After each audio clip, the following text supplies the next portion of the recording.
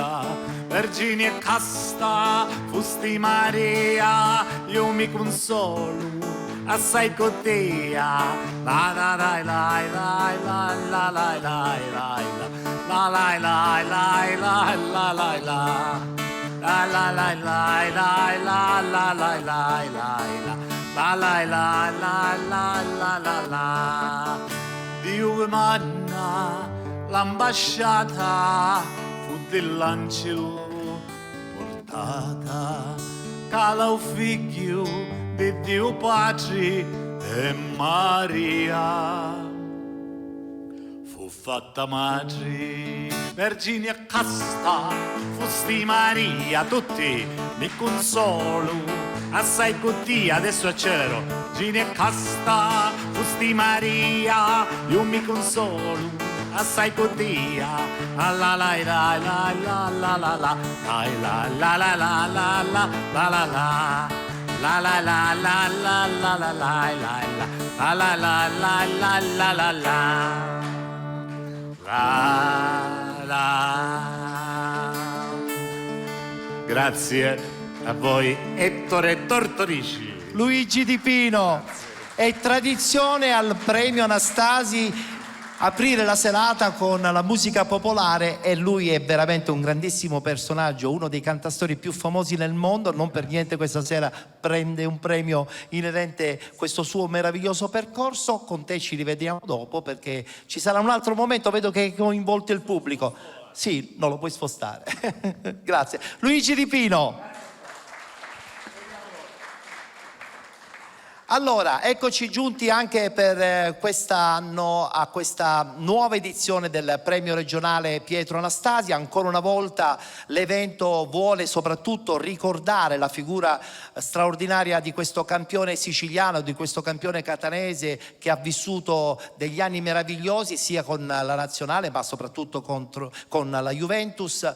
Però è anche vero che il suo carattere, la sua determinazione è stata certamente fondamentale poi per la crescita di tantissimi altri calciatori. Questa sera ancora una volta lo vogliamo ricordare con questo premio giornalistico un po' particolare perché sono 3 sezioni che tra virgolette gareggiano, però è anche vero che tra giornalisti non si gareggia mai, però in questa occasione un po' anche per giocare abbiamo suddiviso il tutto in 3 sezioni con 3 vincitori: la sezione giornalisti di carta stampata, la sezione giornalisti radio, tv, web e poi infine la sezione giornalisti sportivi. Quindi tra poco poi presenteremo anche coloro che sono in nomination e poi passeremo alla premiazione. All'interno abbiamo dei premi speciali che poi vivremo chiaramente in questo contesto, in questa location, e a tal proposito invito qui in rappresentanza del sindaco il nostro amico anche del premio Anastasi, Carmelo Mazzella, che ci raggiunge qui sul palco.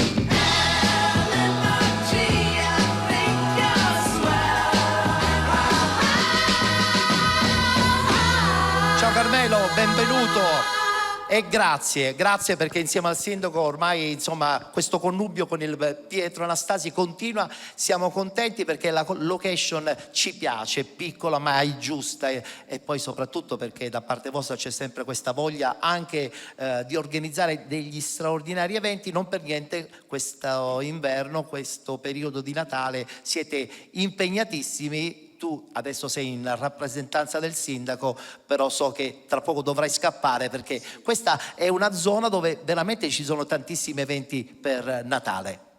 Grazie Ettore, buonasera a tutti, benvenuti a Pedara, bentrovati. Siamo noi che ringraziamo te Ettore. io vi mando il saluto del sindaco. Notiamo sempre che in platea c'è sempre uno spessore dei tuoi invitati, vediamo tantissimi esponenti del settore giornalistico importanti, del settore sportivo, la presenza dell'onorevole Enzo Bianco che ci fa tantissimo piacere. Siamo noi che dobbiamo ringraziare te, perché attraverso queste attività fai tanta cultura, tanta promozione, nonché sul ricordo di Pietro Anastasi, che è Catania e Sicilia, e quindi noi ringraziamo te perché tu sei un vulcano di idee e le rendi poi azione, no? E questi sono i frutti, quindi siamo noi che ti ringraziamo. Grazie, grazie. Allora, per salutarti anche per te subito abbiamo una targa che immortala questo momento, questa quarta edizione, te la consegniamo subito, e ci saluti tantissimo il sindaco perché so che anche lui ha sposato questo progetto del Pietro Anastasi. Sì. E speriamo in futuro, perché non è un segreto che il nostro comune sta attraversando difficoltà economiche, non è un segreto che in futuro il premio Anastasi possa essere sempre più bello, sempre più valorizzato anche attraverso delle risorse economiche, che, come dire, è importante sottolineare che quello che tu fai lo fai per passione, lo fai per il desiderio di farlo, e quindi questo è importante. E poi questa, chiaramente, magari c'è qualcuno che viene per la prima volta, è il nostro polo.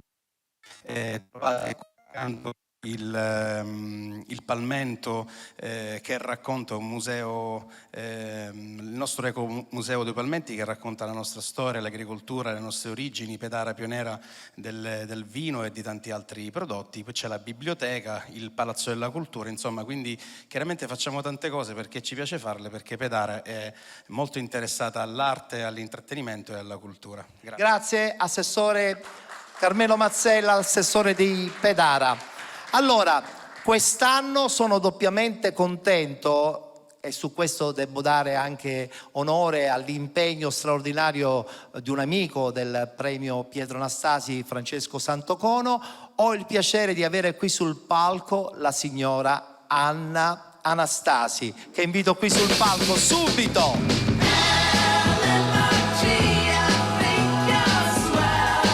Lo voglio più forte questo applauso. Ci sono riuscito. Lo scorso anno mi ha detto mi impegnerò ad essere presente nella nuova edizione, e quest'anno ci siamo organizzati in tempo, siamo sotto le feste, siamo contenti di averla qui a Catania. So che è appena arrivata, la prima cosa... Al microfono dice averla, se no mi dà del tuo. Però è anche vero che appena sei arrivata all'aeroporto di Catania, la prima cosa che ha voluto mangiare era una brioche con tuppo. Col tuppo.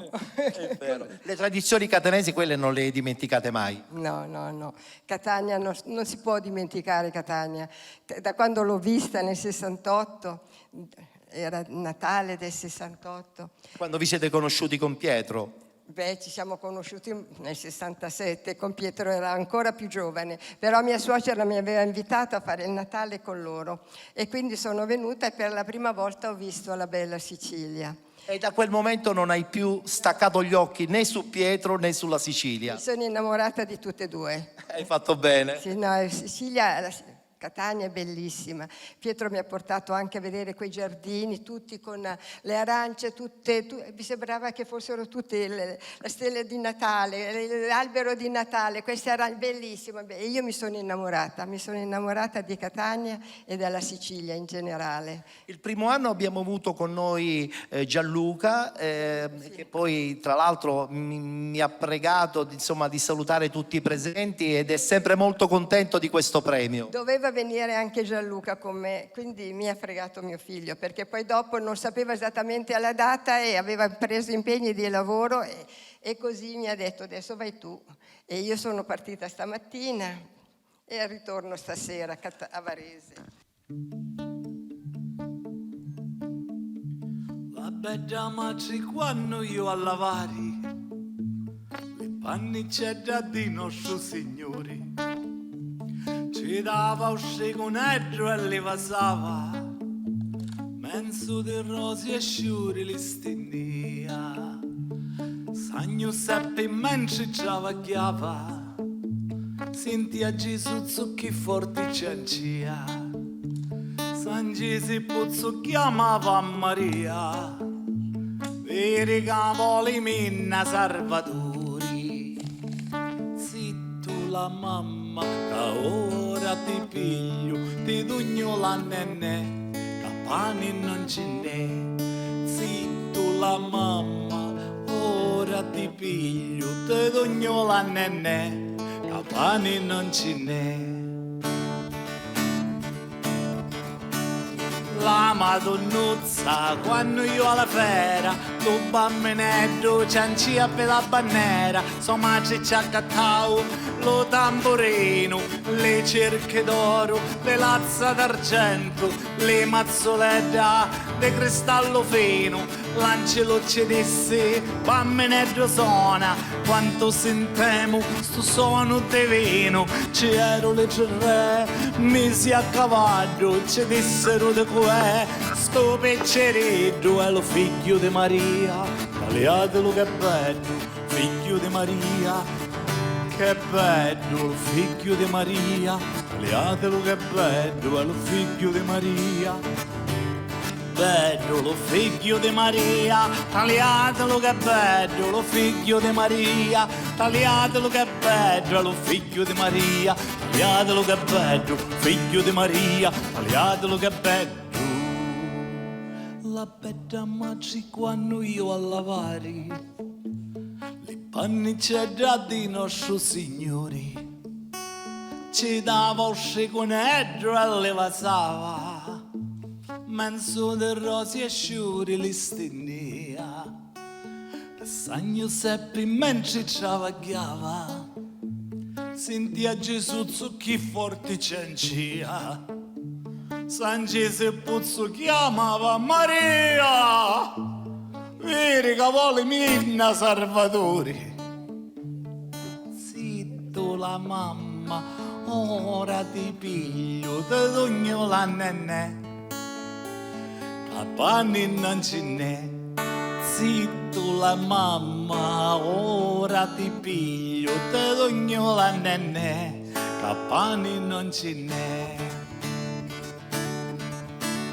La madonnuzza, quando io alla fera, lo bambinetto ciancia per la bannera, sua madre ci ha accattato lo tamburino, le cerche d'oro, le lazza d'argento, le mazzolette di cristallo fino, l'angelo ci disse, bambinetto suona, quanto sentiamo sto suono di vino, c'ero le cerre, mesi a cavallo, ci dissero de qua, sto pecceretto è lo figlio di Maria, tagliatelo che bello, lo figlio di Maria, tagliatelo che bello, è lo figlio di Maria, tagliatelo che bello, figlio di Maria, tagliatelo che bello, figlio di Maria, tagliatelo che bello, lo figlio di Maria, tagliatelo che bello, è lo figlio di Maria, tagliatelo che bello, figlio di Maria, tagliatelo che bello. E come tutti voi sapete, dall'Oriente c'erano re a chianare sopra le camicie e partero per andare a trovare lo santo bambinetto. Cammina, avevano fame, avevano sete e tu poliaro una vecchiaretta.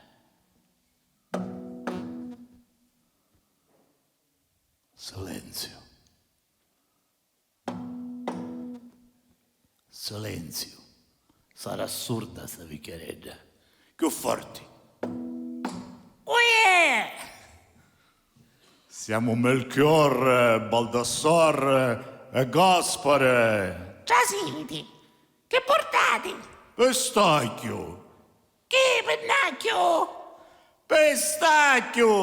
Pestacchio di Brondi. O pigliaste sta patara che sconde?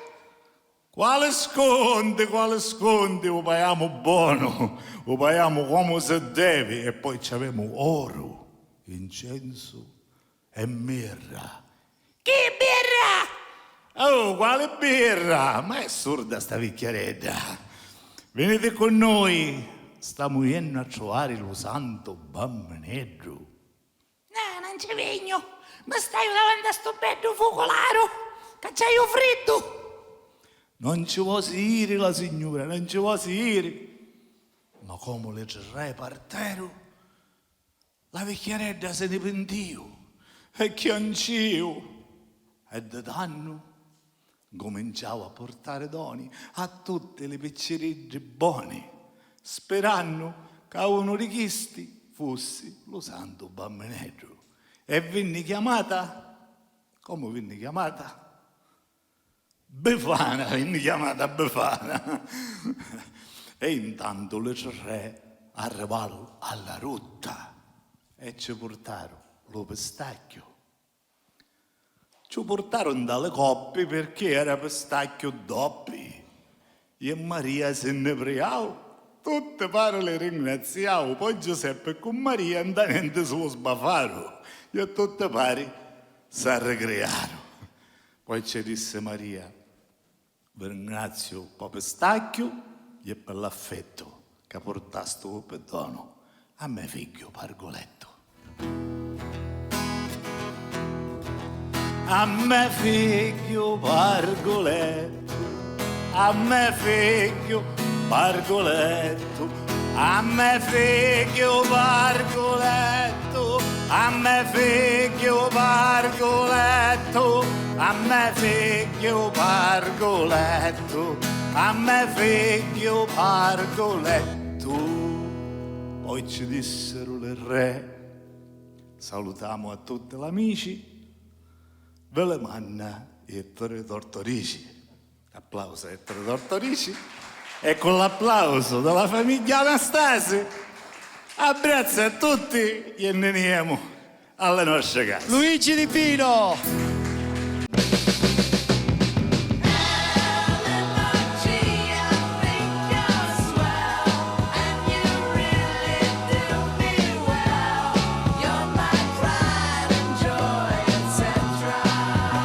Quarta edizione del premio giornalistico regionale Pietro Anastasio. Queste le nomination in gara.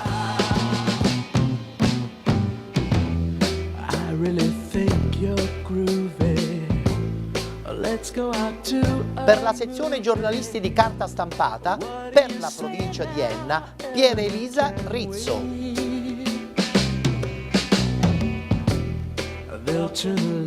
Per la provincia di Ragusa, Maria Carmela Torchi.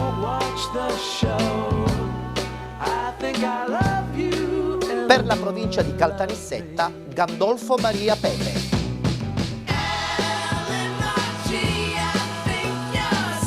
Per la sezione giornalisti radio TV web, per la provincia di Siracusa, Salvo Trombatore.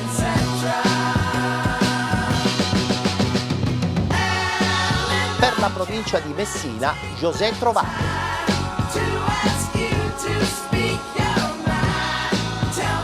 Per la provincia di Catania, Bruno Capanna.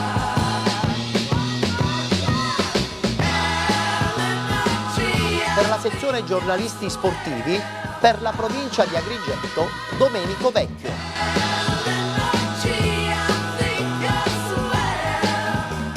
Per la provincia di Palermo, Francesco Cambuca.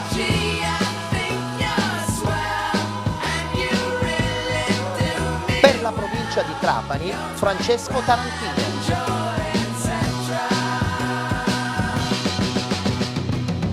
9 province, 9 nomination, 9 giornalisti.